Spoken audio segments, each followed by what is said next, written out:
বাইরে অনেক বৃষ্টি হচ্ছে। বৃষ্টির মধ্যে আমি আর আম্মু আপু নিয়ে যেতে গেলাম আপু স্কুলে। বন্ধু দেখো বাইরে কত সুন্দর বৃষ্টি হচ্ছে, আল্লাহ কাছটা কত সুন্দর লাগছে না?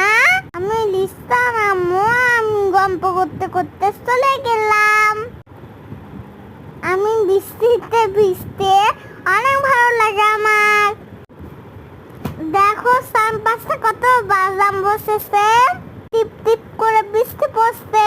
এই যে আমার আপুর স্কুল, দেখো আমার আপুর স্কুলটা কত সুন্দর। বৃষ্টি নিয়ে চলে আসলাম আপুর এই তো আপুর স্কুলের ভিতরে ঢুকে পড়বো, ছুটি হয়ে গেছে। নামু তার খুলে করে লিস্ট থেকে নেমে পড়লাম। দেখো আপুর স্কুলটা, আপু সব বাচ্চারা